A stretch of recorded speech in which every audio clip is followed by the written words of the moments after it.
How would you like to make your first million? And today we have Lee Benson with us, and he's a serial entrepreneur, CEO, and the author of The Most Important Number. I love the title of this book, a Wall Street Journal bestseller.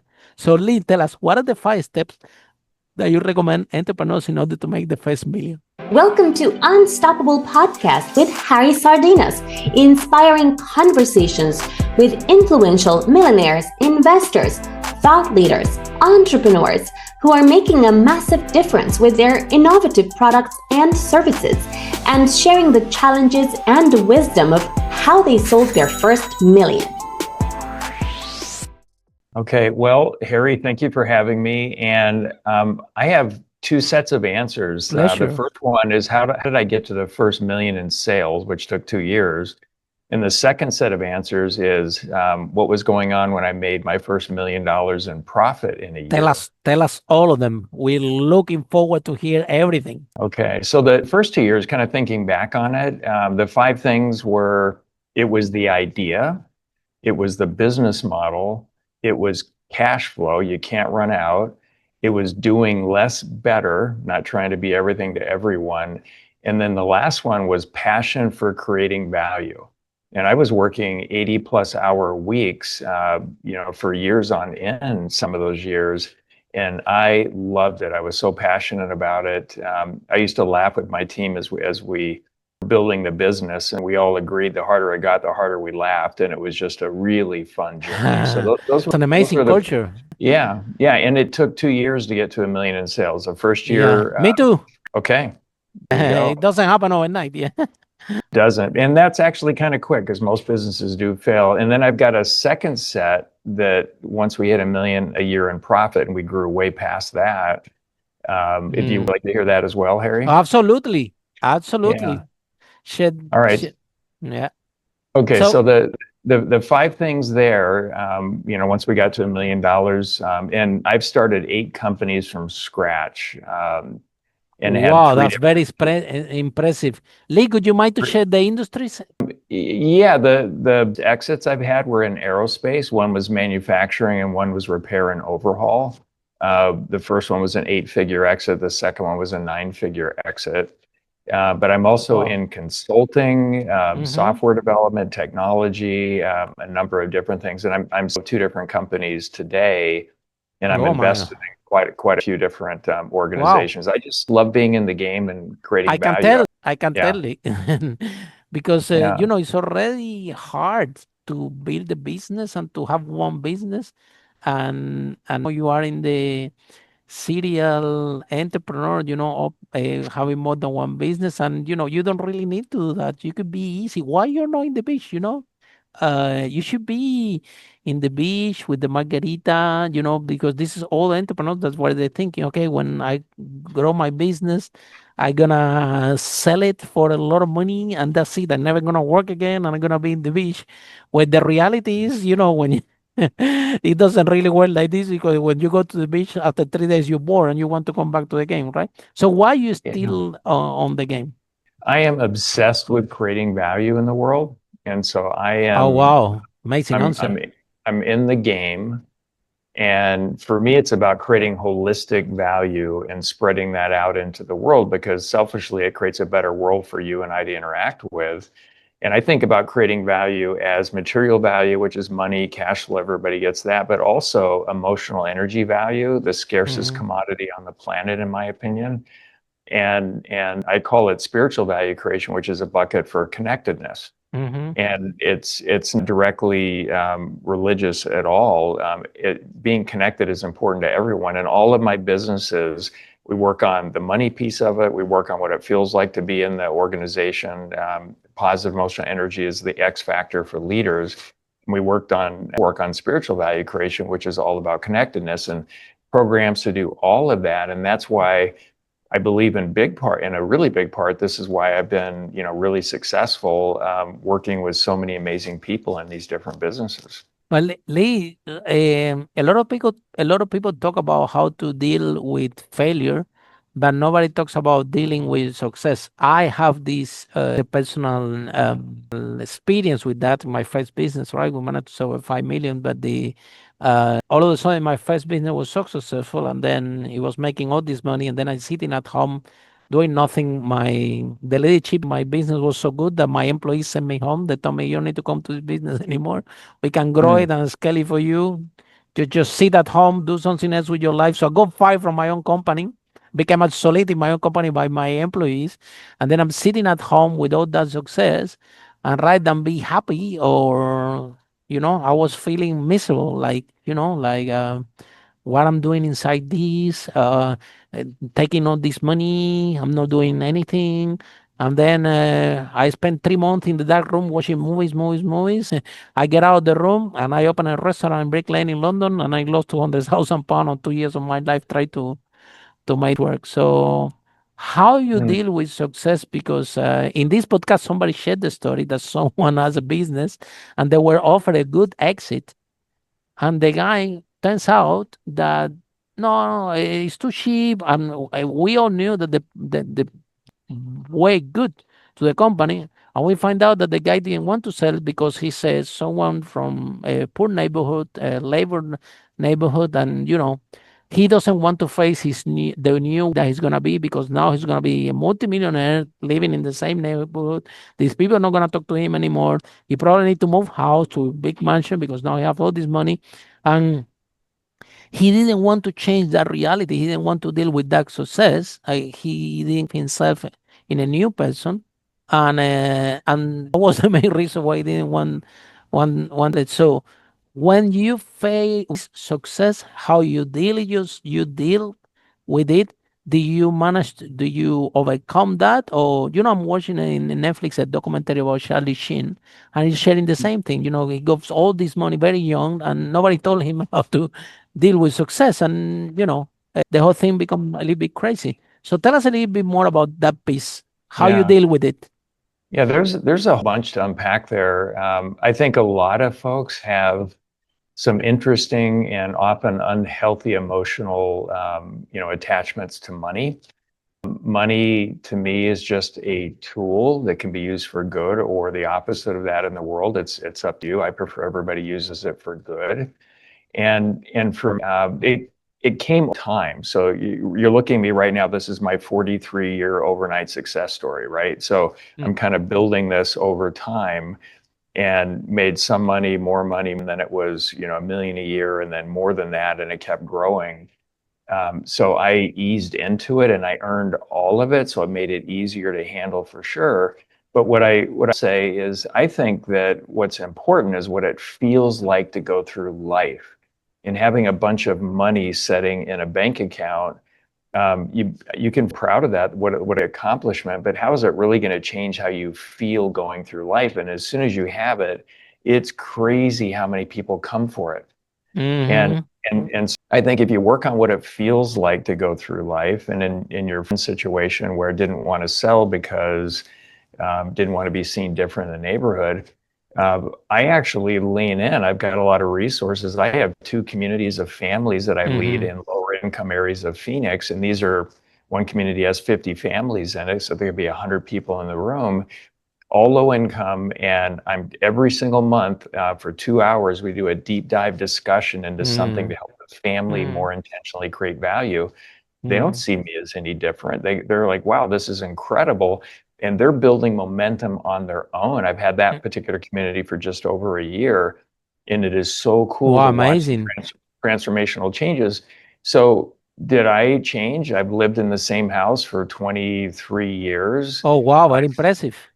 I love my house. I like my Mm-hmm. life. You don't need But a bigger house, you need a bigger garden, you need any, just add value to the world. Very inspiring. yeah, and there's one thing, Harry. I've had a number of friends ask me that were coming into money. They didn't earn it slowly. Like all of a sudden, I'm going to get a check for $30 million or eighty Mm-hmm. million Mm-hmm. dollars. What do I do? And I give them. I say, look, here's what I recommend for the first year. Do something nice for your family, but don't give money to that ask. Don't give it to your friends for their business. No giant charitable causes. Nothing like that. Spend 12 months. Go read The Intelligent Investor, the book, Mm-hmm. and then study for 12 months exactly what it means to be really good at investing your money, being a really good steward of that nest And egg do for your something family. meaningful with the money. You can Well, put and it in a charity, in a community, in something that you can start a program, something that can, like, for example, this one that you just shared with me, that they they just ignite the fire, create the framework, and the whole thing can grow and evolve by yeah. itself, right? Well, the challenge is, and this I've given this advice to a number of folks. So far, nobody's followed it, and half of them lost all of it within 2 years because Mm. they didn't follow the advice. Mm-hmm. You know, learning about investing money, put it with an Mm-hmm. advisor, put it in a Mm-hmm. Schwab account, conservatively invested for that first 12 months. And then once you've done all the research and you figure out how you want to make a difference in the world philanthropically, and how you want to invest, again, nest Mm-hmm. egg for your family, that's a great way to go. But they don't do it. Their friends approach them with these amazing deals. You'll get a 20x return if you invest in my Mm-hmm. company. Everybody's coming forward with all kinds of promises, and it doesn't work 95% of the time. So So my question to you, Lee, is this that's one. my Okay. advice. Okay. Yeah. Now let's go deeper in the advice, because the fact that you're a good entrepreneur, it doesn't mean that you're a good investor. Usually a good investor tend to be a good entrepreneur, right? But it doesn't work the other way around. And there is a difference completely. I can tell that you're an amazing entrepreneur, because, it's already describing your background, all the different businesses and the exits that you have. So clearly you have the ability to create a product that value that marketplace wants and buy from it, and you can generate a lot of income, not only for yourself, but for the company. However, how you become a good investor? Because it's not about making the money. Well, it's more easy to make the money than to keep it, because making the money, all the entrepreneurs and all the investors can make money. Now, to keep it, you have to be a very good investor. And exactly, it's a different skill, Lee, that being an entrepreneur, right? So, how you become a good investor? And who Yeah. told you that you have to become a good investor? Because you I didn't sign up agree. for this. You didn't sign up for this. You are like me. You are an entrepreneur. You are someone that that wants to products, to add value. That's why maybe the main reason when I was that I came back and opened the restaurant, because I'm sitting in my house. I said, "Look, I'm an entrepreneur. If I get fired from my own business, I don't know how to do anything else. So I need another business, and then I took a very bad one restaurant. I was Yeah. looking because otherwise I couldn't. I was miserable sitting at home. Yes, the money's coming, but how I know having a film and watching movies at home and all this money is coming. It was and then if you rush into it and you know how to deal with success, you take a bad business decision, which I don't think it was bad. It was the best master that I ever had in business, because when things go wrong is where you learn a lot. But then, Lee, who told you that? Oh, hold on a minute. It's not only about being a good entrepreneur. I also have to become a good investor if I want to keep my money. Where do you find out that you need to learn to do something that you didn't sign up for this in the first place? Yeah, it's so there's investing a couple of different ways. You can invest in a new business and start running down that road, just like you did the first time, or Mm. second, or third, or fourth time. And then there's investing in others' businesses. There is the And thing that I want you to expand, Lee. okay, all right. In And then that part, because it's a different. I know that when you invest in your own business, you are in control of everything. You know the product. You know that you invest in the money. I know also, and then you know how much money can you make. You have 100% in control. But Mhm. in order to grow, you have to now to invest in people businesses or other property deals or whatever, which is in control of Yeah. somebody else. Now it becomes tricky, right? Yeah, and so there is a third bucket, which is investing in company, equities and Mm-hmm. fixed income and secure real estate kind of stuff. Mm-hmm. You can get a decent return doing that and not lose your money and grow it over time. But let's look at investing in other companies. And I think the real challenge is doing the due diligence. And so a good friend comes to you, guaranteed you're going to get a great return. You give them the money. You might not even read the documents that you sign and what's going on. That's not doing due diligence. So I recommend anybody looking doing that, come up with a due diligence checklist. Yeah, but how do And you learn, Lee? How do you learn yourself? The first time that somebody brought you a deal, and you don't have experience as an investor, and somebody came to you and said, Lee, this is what I'm gonna do. I have this project, man. You're gonna make 20x, you're gonna make 30x, and then you have the money, you exit the company sitting there. So The what the happened first there? Because the most amount of do exactly what you described. They don't even read the document. They mm, fell in love with the friend is telling, and they hand over the money. This is the most common thing that I read yeah, the other day. I saw an article that, or a documentary that most of the NFL players they have made millions. Lots of them have filed for bankruptcy, and right, how is that right. possible? How you get So so here, responsible? yeah, here's so I had to learn too. I lost I would say early on in investing a couple $1 million falling for what Oh I call wow! well hang but that's not me, so it's really what's material for somebody. I didn't like losing it, but I fell for something, Harry, that I call, and I coined this term, I fell for it. I call it circular unverified trust. So here are three other business people I know that are super successful. They've invested, they must have done their due diligence, so I'm sure it's going to be good. I'll never do that again, like ever. And so believing what your Wow, friends tell great you at lesson face, that you share here. Thank you so much for sharing that. yeah, and a lot of people fall for that. Oh, in some cases, there's a board of directors of a company full of successful people that you might know. Well, this has to be good, but maybe the leadership isn't. Maybe execution isn't very good. Maybe the idea isn't very good. Like, prove to me where you did the packaging and testing on your idea to make sure the market actually Hmm. wanted it. So Hmm. it's kind of cool how every time I make an investment, I keep modifying my due diligence checklist to make sure that we're going to get a good return on it. But I made, a There you few go. $1 million worth of mistakes learning that lesson. And hopefully S- your listeners will not make any mistakes because they listen to this mhm. podcast. No, but there you go. That become a good investor, Lee, is same like become a good entrepreneur. The more you practice, the better you become, right? And 100%. when thing goes wrong, is when you actually learn. The same happened to me with the restaurant, right? When thing Yeah. goes wrong, when you learn. And so, what advice do you have for serial entrepreneurs? We always discussion in this podcast. I want to ask it to you because you are good at in both words, okay? In the entrepreneurial world and in the investment world. So I want to ask you, I have this theory that we share in this podcast that if you have a business, okay, so a lot of first time entrepreneurs, they start the business and then they take all the money that this business make and reinvest it, take all this money that the business get and reinvest it and reinvest and reinvest and reinvest it. And then one day COVID happened, a technology advance, a hurricane happened. The other day my brother called me and told me, Harry, you won't believe what happened. Have you seen the news? I said, no, I haven't seen any news. He lives in Spain. He has a warehouse, right? And he import products from Indonesia and decoration for homes, and then he sell it all over Europe. Have clients all over Europe, right? And Mm. he told me, you won't believe, it was a fire 9 miles away, and the wind moved the fire 9 miles, and it reached only 200 meters away from the warehouse. And he told me, worse, I couldn't get to a warehouse because the fire brigade closed everything. And he has there, imagine, all the business is in there. And the only answer that I give it to him is, you know what? You only need to be in business for crazy things like this happen to you.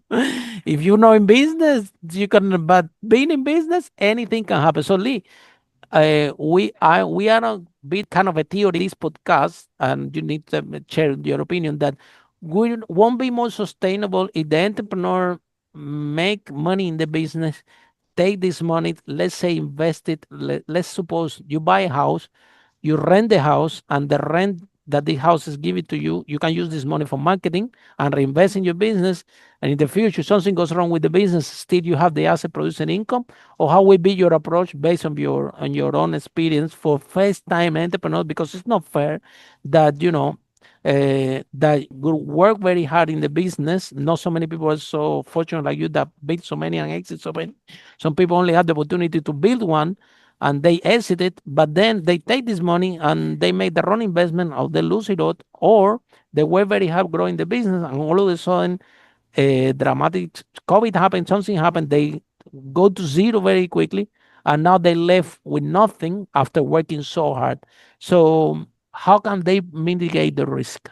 That is a great question. And usually when you start out, like when I started my business, you can't have everything all at once. You're kind of putting yourself out there. And if something would have gone wrong early, let's say year one or year two, I probably would have been done financially, and that's it. But said, I made everything kind of formulaic. So as money came in, there was profit. X% stayed in the company. X% distributed to cover taxes. X% for growth. So it was a small amount in the early years that was paid to mainly myself, the majority owner, but to the investors or the that work there on top of taxes. But that just kept growing because I kept the formula all the way through. And then diversified customers, got to a place where we can't have more than 5% of our business with any one customer. And niches in the industry, people movers, package movers, helicopters, transportation, emergency medical. Globally, we had largest business I sold, aerospace business. We had about 2,000 customers in 60 countries. And if there was a recession or a slowdown in one part of the world, another part of the world was taking off. So it was about recession proofing what's going on. But my whole point here is how do businesses so they become more and more recession proof? And especially if there is a downturn that happens in your industry, study previous downturns and which were the companies like you that did really well and which were the ones that went out of business. Be more like the ones that did well. So I remember like one quick short story after 9/11, we're in the aerospace business, we're repairing and overhauling parts, we're reducing aircraft operating costs for our customers. And they parked the airplanes and people weren't flying as much. So they didn't even the ones that needed work. They would just fly the ones that didn't need maintenance. And so most of our competitors went back significantly. A lot of them went out of business. And what we did is went into the airlines and said, look, we will take over these maintenance programs for you. So you don't have to carry the overhead. And you added value to the clients, right? We grew very impressive. But every single company in any industry can be positioning itself to be more and more recession proof. And then you can put things in place. I had 6 months worth of business interruption insurance. If something happened within that amount of time, we could be in another facility, that's amazing. etc. So you can do this, but you can't have it all in the beginning. But you can be moving in that direction to be more and more secure and diversify. So if one thing goes down, it doesn't take you completely out. Yeah, very powerful words that you shared in Lee. One is diversifying, right? Because you can risk to don't go out of business if something drastic happen, right? The other one is respond to change, right? Because you see 9/11, all the planes start to stop, and you had to change fast, right? And all these organizations, a lot of companies out there, you see the structures like a big Titanic, right? A big boat, vertical sea level management. And then, when you have to turn right, the boat is so big that it's so slow.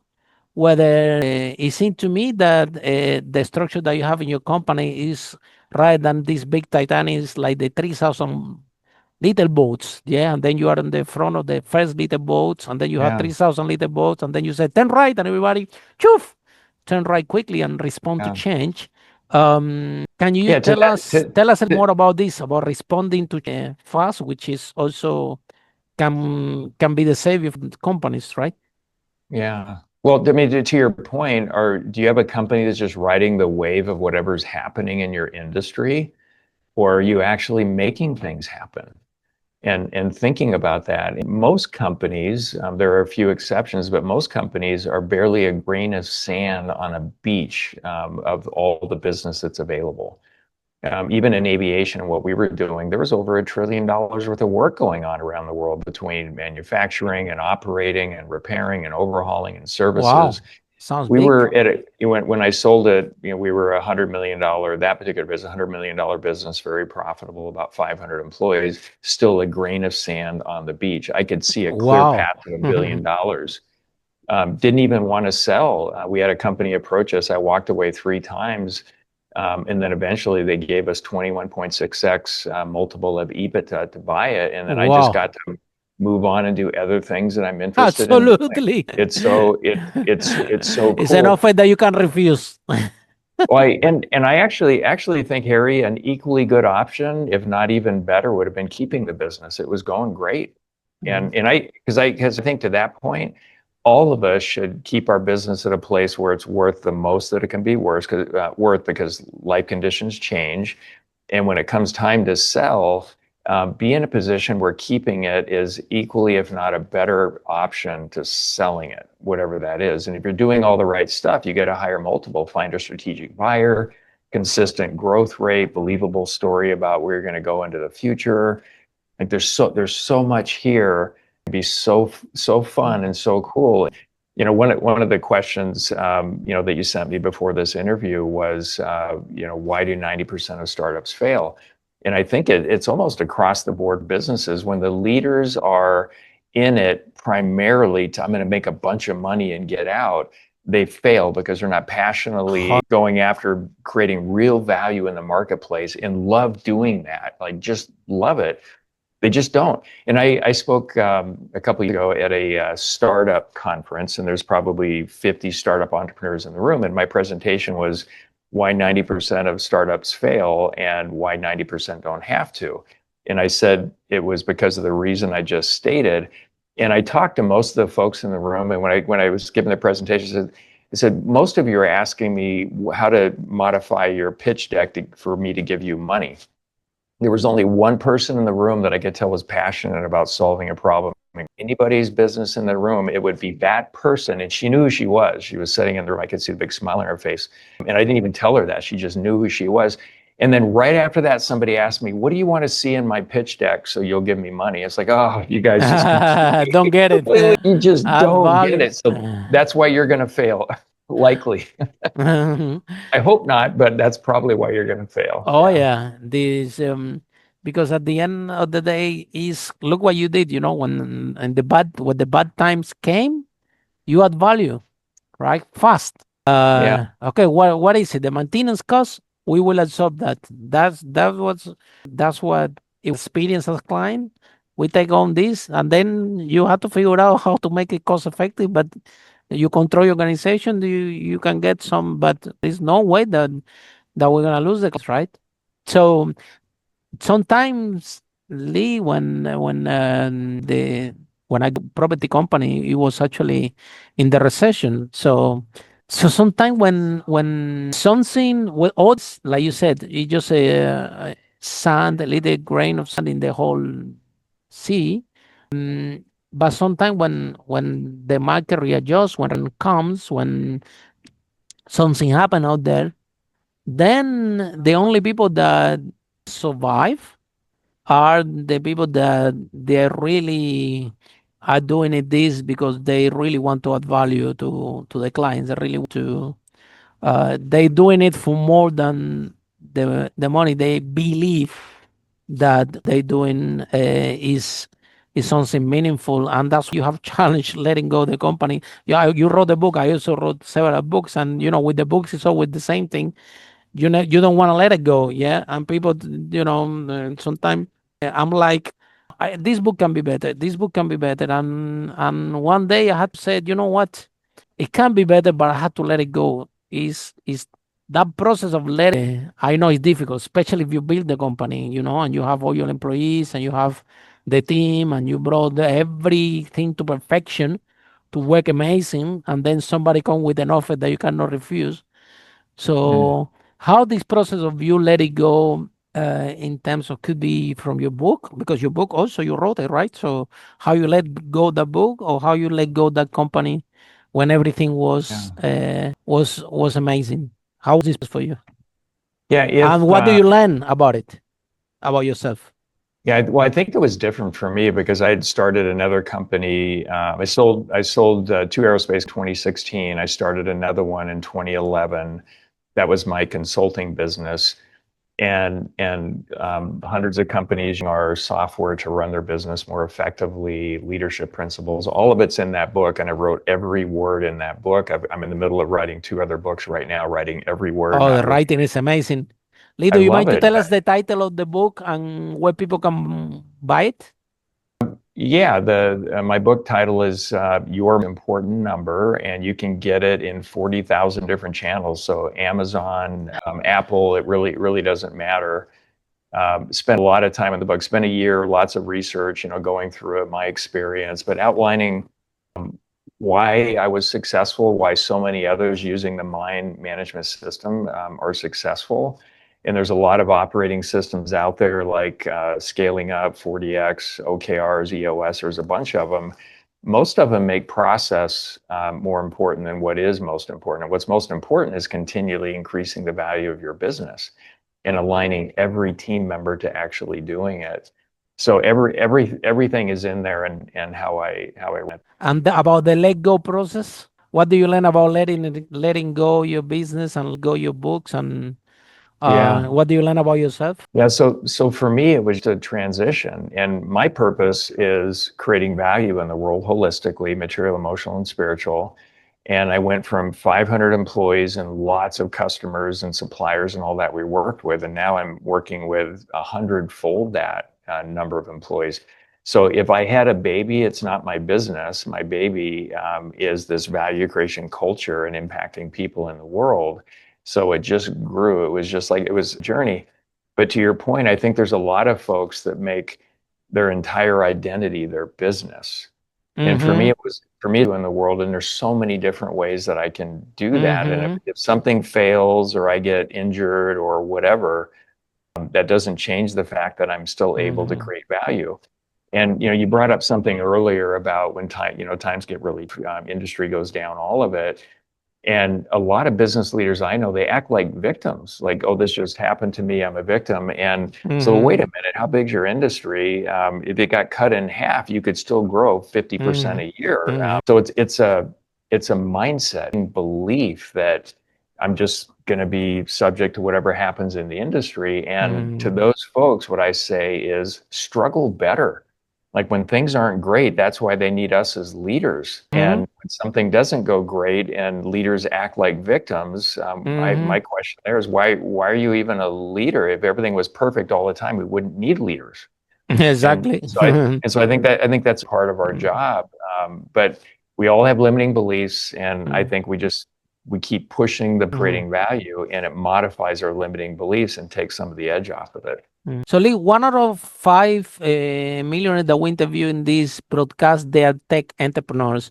So, our audience could, it doesn't matter what we discuss here, our audience are listening and they will say, oh, you know what? It's easy to become a millionaire in tech, especially what you described, right? You just need a pitch deck, find someone rich, tell a story, and these people that are stupid and they're gonna give me the money without knowing that he's an investor for the reason probably because he built the tech company for real and he knows what it's gonna take.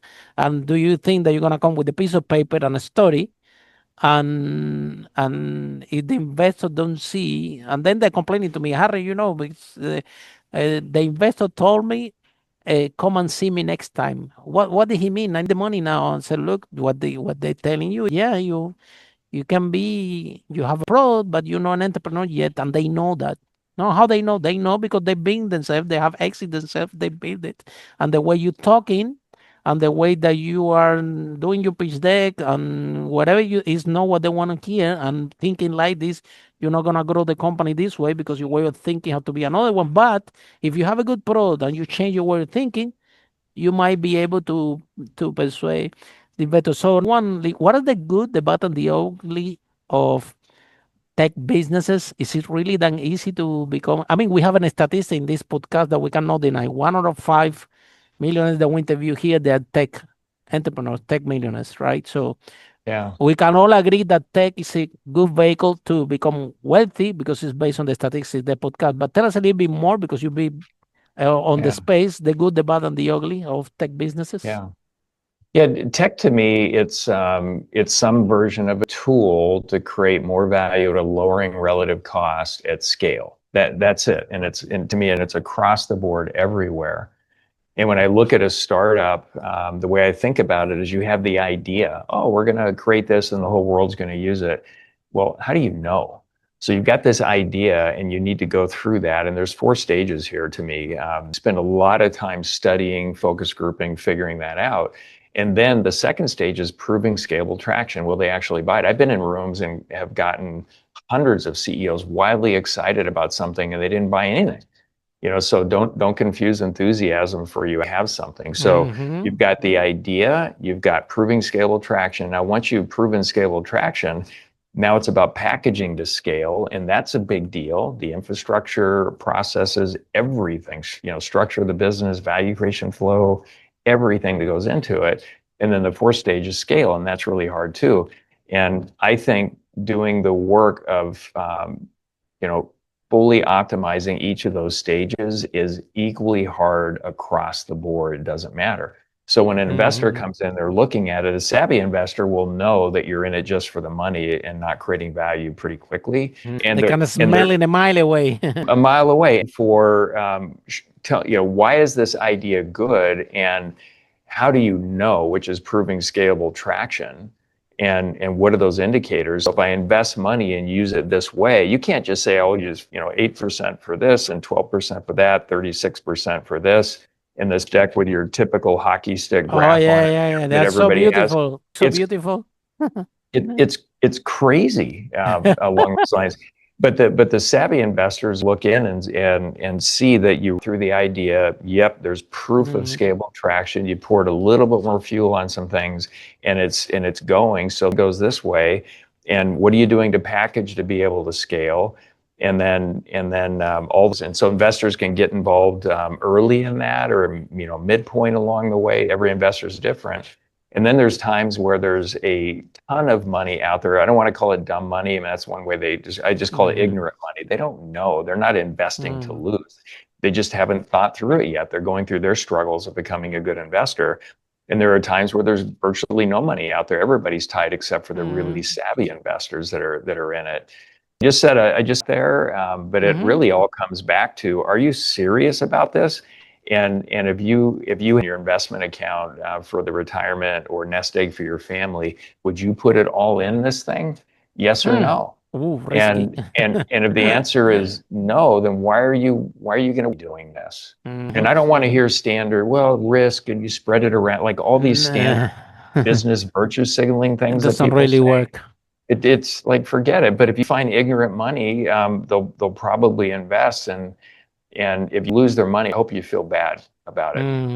Like And then, I've never lost a dime of money, and I actually oh wow, in all of my businesses, the 8 that I've started, I've never taken a dime of outside investment. I was able to do it with debt financing all the way along. wow, with Even the my financing, that's aerospace, amazing. even my aerospace Very business with impressive. tens of millions of dollars in inventory, more than that in Mm. equipment and facilities, Oh my God. never had to raise a dime. There's always a way that you haven't thought of. And I say, as a founder, it's your job to figure it out. But if Yeah. you believe Tell the me about formula it. is, I have to raise a bunch of money or it's not going to work, then you might have already lost. Tell me about it. I talk a lot with entrepreneurs, right? They're looking for funding. They're sending me the pitch deck, and so, and if I can help, right? And then I always tell them like this. I said, look, you have to achieve some sales. You have some traction. They tell me, no, Harry, you don't understand. Tech is different. You sure that tech is different? The tech, probably the Mhm. valuation, I mean, the scalability of tech, okay, that's kind of different. But at the end of the day, it's business. You have to sell your product. It had to be sell. People are buying this. If it's recording, how much is your cost for acquisition? How sticky is this thing? Are they staying with you for a year, for in the monthly subscription? What are there is run out there, okay, that because if you see Elon Musk, if you see all these, um, tech entrepreneurs, right? They are everybody want to become a tech entrepreneur and make a lot of money, but those people that they are successful in that space is because they have a great understanding of the principle that you share here, like diversify the risk, do this Facebook thing, how much they diversify, and now they own WhatsApp, they own this, they own that, and they doing different routes and always innovating. And you see Tesla, I hear the other day they want to launch phones, which is now phones, right? So they be the brand and they keep diversifying and mitigating the risk, which is exactly what you check here. However, there is if you go from 0 to 1 million, completely different to go from 1 million to 10 million, completely different ball to go to 10 million to 100 million, and from 100 million to billion. So you have to unlearn everything you know and learn again in each space. And sometimes, it's challenging because maybe a lot of people in this podcast, there are people in this podcast that have come that are amazing at 0 to 1. There are other people that are amazing in 1 to 10. There are people amazing 10 to 100 million. There are people in this podcast that only they specialize in 100 million to a billion. That's what they're good at, just in that space. But you have to go through all the journey of learning and unlearning, learning and unlearning. What pace do you enjoy the most, and what pace you feel a little bit bored? Like, oh my God, this leadership thing now, I have to become a leader now, and I have to inspire leaders in my organization. I didn't sign up for this. I like to make my products. I want to sell it. I want to. So from 0 to 1, you change completely from 0 to 10, from 10 to. So tell us about this process that you have to not only change, you have to unlearn everything you know to move to unlearn again. Now different things. Now there is more people. It's not the same thing. You started the business, and these people sweat and tears working for you 16 hours a day with that startup. Now when you have 100 employees, no, nobody's gonna come to work on this amount of hours, and you have to cope with that and change yourself and accept this. Tell us about this process in your career. How Yeah. was it? There's so many experts out there in business that tell you absolutes, like you can have this, but you can't have that. Once you get here, you can't do that. You're the person to get here, but you won't get there. And like you just can't do it. And even the concept of unlearning something, for me, it's continuous growth. So as a leader, are you embracing growing as a leader? Well, how do I know I'm growing as a leader if I have my own business? I know I'm doing the right work when I'm continually increasing the value of it. So I say be the CEO your company needs at every single stage of the business and leaning to growing and seeing what that is. And if something gets hard, don't say what I hear from so many different leaders out there. Oh, I'm just not good at that. I don't do. Don't care. Lean into it and actually figure it out. Like everything along the way, you can figure out. And our conversation today, again, this is 43-year, actually 45-year overnight success story.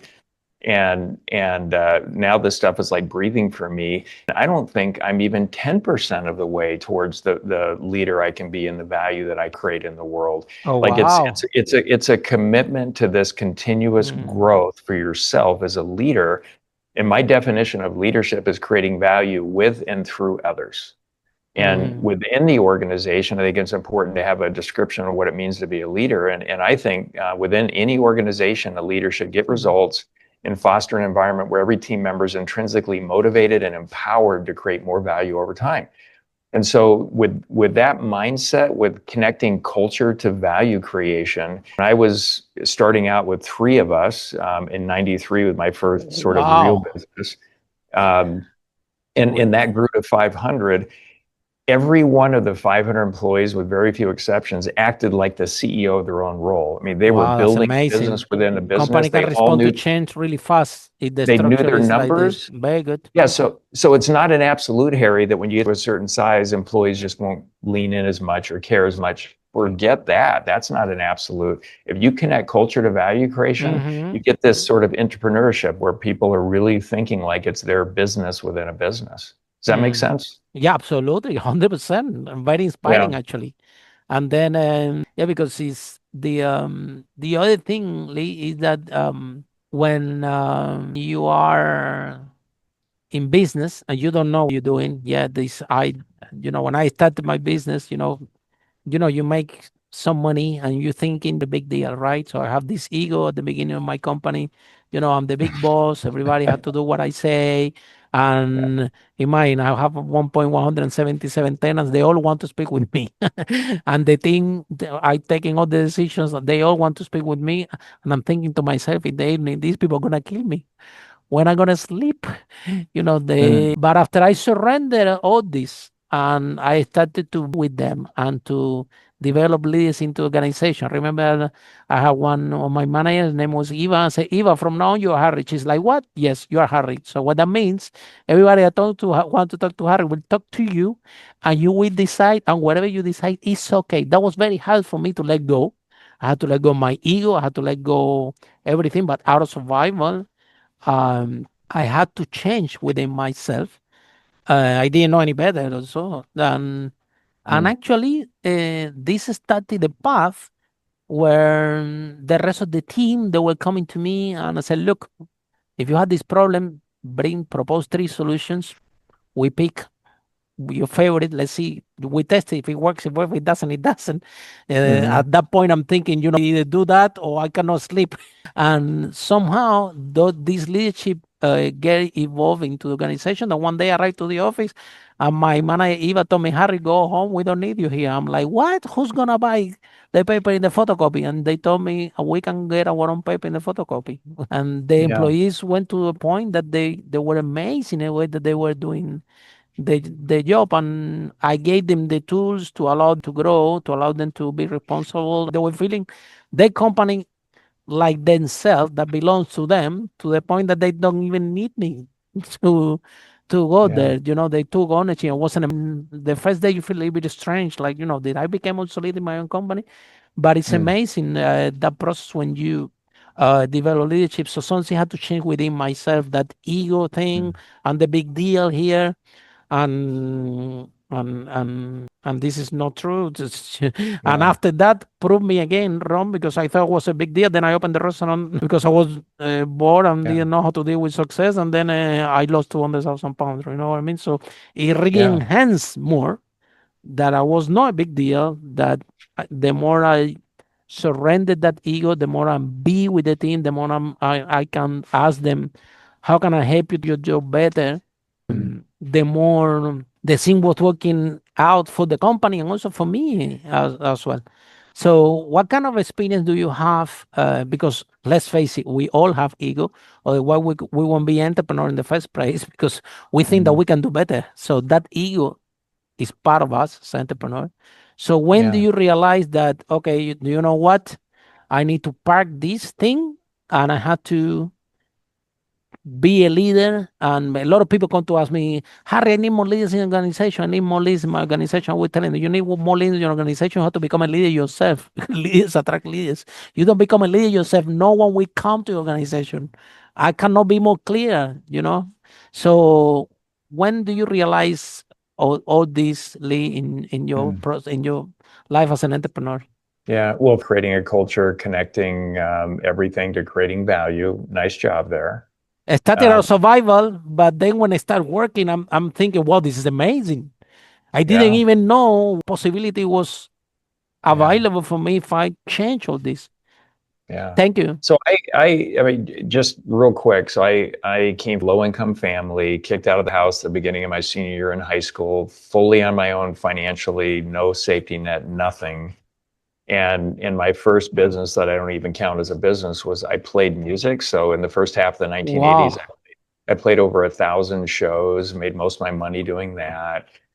So I did a lot of different things. We know how to play guitar as well. Not as good as you, but That's I that's have a that's music excellent. band as a hobby, though. A salsa music band.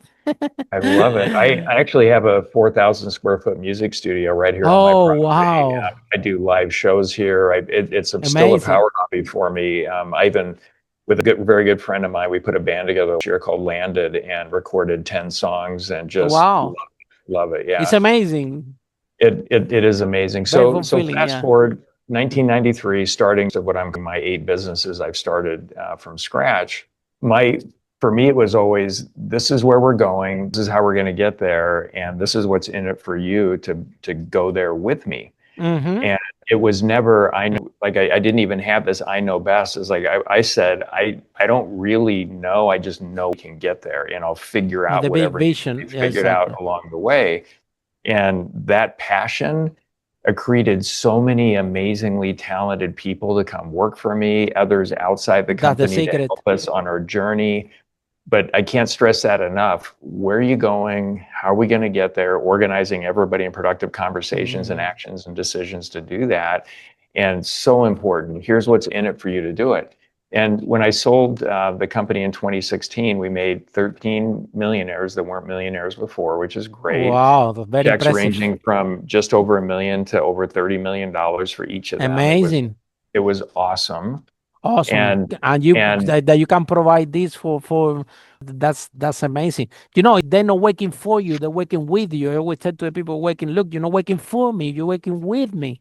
We 100%. are we're in this together, we're working together on this. Maybe my skill is bring the talent. You know, I always from my first business, then I had these managers, these people, somehow I think that this is my best skill. I'm able to attract people better than me at anything, Yeah. you know. Yeah. And I love it. And I tell to everybody, I was telling to everybody, you won't believe my man. You know, can you imagine how good they are in sales?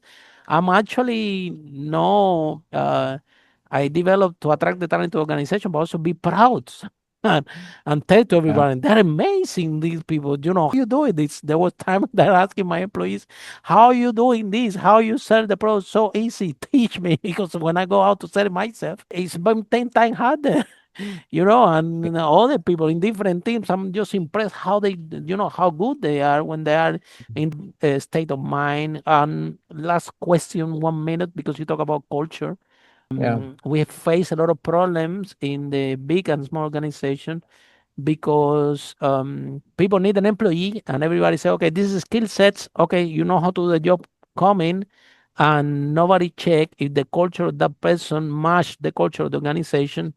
And then you bring someone to, because that happened to me personally, to the to an employee that doesn't match the culture of the organization, Wait, are you and telling me it's are you telling me you've made one bad hire in your career? Is that what you're telling me that more than happened? one, and has been and was difficult to, you know, to deal with Yeah. this. So tell us how was this experience for you? When do you, oh my God, culture Mhm. first and skills after? Because what you described to me, that you know you have these 500 employees and they were all so committed like you are three people, is telling me that you know that culture in the organization you created, it was key, and everybody was so embedded that they won't even allow someone that doesn't match with the culture to go in the organization. And how you discover Yeah. that would be the case, that's a good one. Yeah. I discovered the value of it early on, and I got intentional about it. So my advice for How anybody about the listening, consistency, Lee? The consistency. It's not first send three people than 500 people. How you keep the consistency in the big culture during so many yeah. years, with so many people? It's Yeah, hard, right? great question. Actually, no, there's work up front and pretty easy to keep going, in my opinion. Mhm. So for anybody listening, what are the behaviors, beliefs, attitudes, et cetera, that cause the best value to be created within your organization? And so when you spend some time on that, distill it all out in alignment tools. You know, what's your mission? What's your vision? Your mission is the value you create for your customers. Vision's where you're going.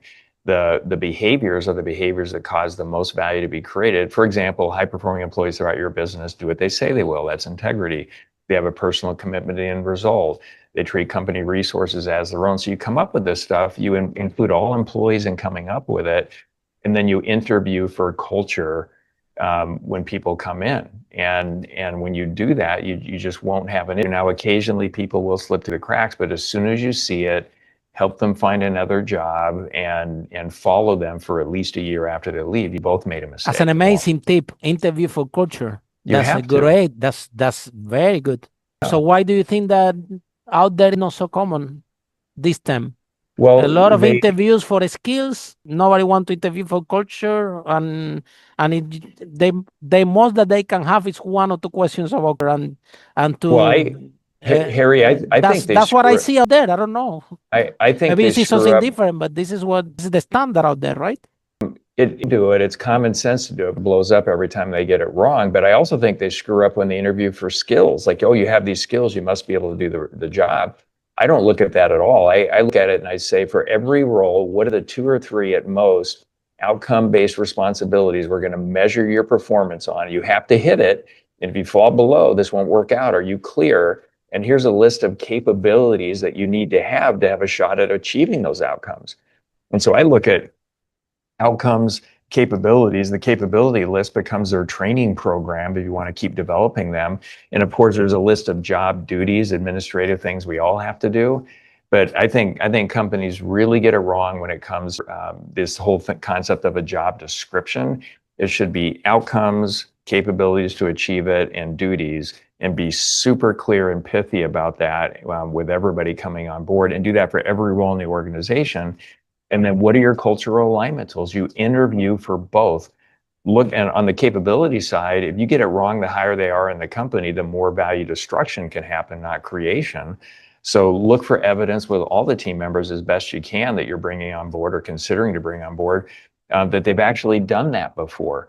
Because it's, a lot of people say they're not good at sales, but everybody seems to be really good at selling themselves to get the job. And then they come in and give you 30% of what they agreed to give you for what you're paying them. So, Lee, this broadcast has been so amazing. I can be here for hours speaking with you. Yeah, I talk too much. Yeah.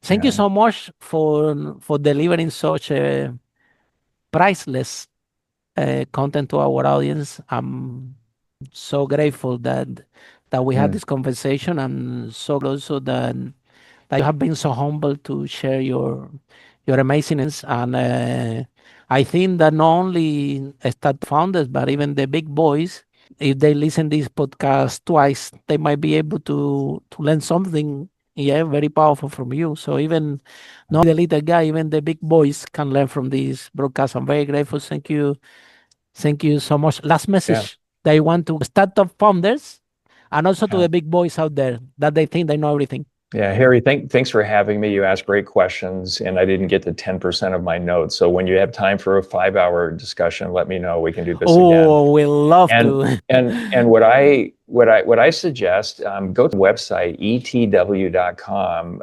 You can get my book from there. You can see all the leadership principles and practices that I'm permeating out into the world there. There's that I run. There's a ton of stuff there.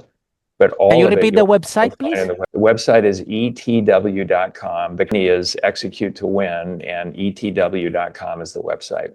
And in the social media, they want to follow you or to find that there is any LinkedIn account, any accounts that they can see what you're doing? 100%. I would say on LinkedIn for the business folks, they're connect with me there. I also have a podcast titled Show Your Value, The Art of Value Creation. Oh, wow. Been doing it for almost 2 years. Love the title. The guests are amazing. Can tell. On there. So yeah, there's just so much here. And so how can they find LinkedIn? They can find me on LinkedIn. Just search my name, Lee Benson, and you'll find me. Lee Benson, ETW. I'm CEO today of 2 different companies, ETW or Execute to Win, and Dinner Table. And Dinner Table is all about helping families intentionally create value as a family and raise kids to be amazing value creating adults. Oh, wow. Wow, the Dinner Table. I love the title. It's amazing. Yeah. We have to work on that also, you see. It's part of the culture, right? 100%. You said before, a money amplify who you are. If you're a good person and you make a lot of money, you can do a lot of good things for this planet. We talk a lot about conscious entrepreneur in this podcast, right?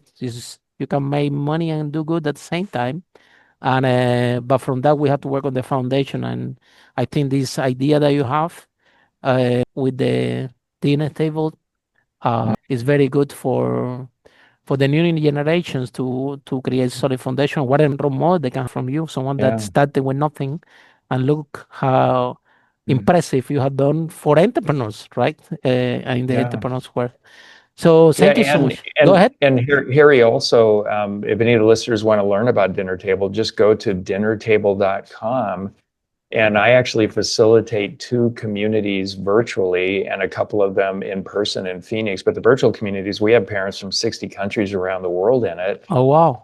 And sign up for Dinner Table Connections or Dinner Table Legacy, and you'll get to meet with me once a month and go through these topics for your family. It's I love the journey. It's incredible.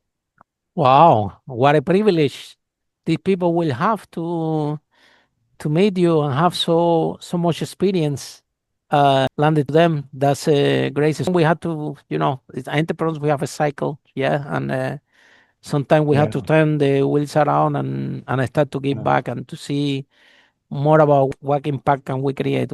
That's why I spend most of my time in a plane giving conference all over the world. But anyway, trying And to Harry, one last thing I would say, go like ahead. all the concepts, leadership principles. I also have another community that I lead called Leadership Value Lab.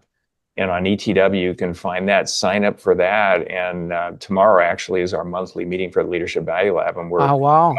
talking about the value creation flow. So I get leaders on there, and we just kind of walk through these principles, and it's evergreen. Every single month we meet and we go through it.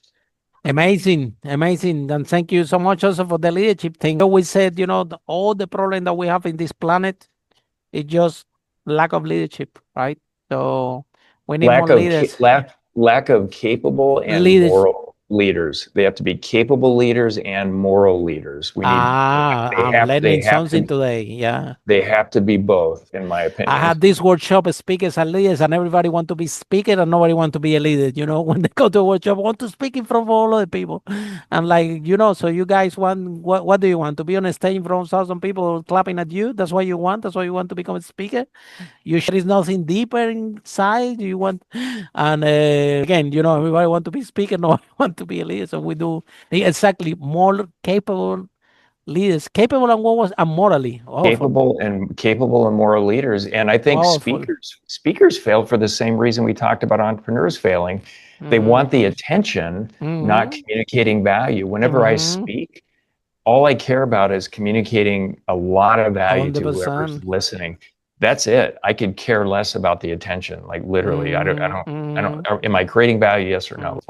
Yeah, I learned this one also. In the I learned this one in my early career speaking. Going there to speak about my topic and everything. So I'm doing, and they're not connecting. And little by little, the more I did it, the more I realized, like, how about if I drop it? It's not me. I don't need the clap. I don't need anything. Okay, what if I just let go of this and let me see what I actually want to learn? And what actually they want to hear about, and the whole dynamic changed immediately, right? There are some presentation I went there with my PowerPoint, and the promoter is upset with me. Harry, why you didn't use the PowerPoint? You crazy? You sent me this PowerPoint, and I'm telling you, look, I didn't use the PowerPoint because before I started to speak, I asked few questions to the audience, and they don't are going to present. They want to learn something else. So I have there and then to change the talk, and that was the reason why I didn't use the PowerPoint presentation. And then I said, "Are they happy?" Yeah, they're happy. Just you didn't. What's the point? They said, "Look, I had to change it because they didn't care. They didn't want, and they are gonna waste their time." But at the beginning of my career, I didn't know how to do that. And you go there, you talk, and you start to feel like, what happened here? Why?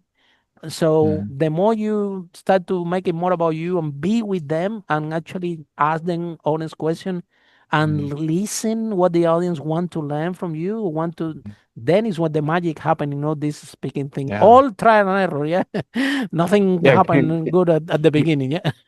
Communicate value to the audience and make it meaningful. If you want me to entertain them, I'll just bring my guitar. I can do that. That's and fine. they're gonna have a lot of fun and clap. Yeah, if they want to learn, that's it. That's different. Thank you so much. And for all of you following the broadcast, see you in our next episode of On how brave entrepreneur like Lee Benson break that wall and achieve the first million. Bye for now. Follow us for more interviews with world's most influential, audacious entrepreneurs that overcame challenges and adversity, providing you with the blueprint of how they sold their first million so you can grow your business exponentially.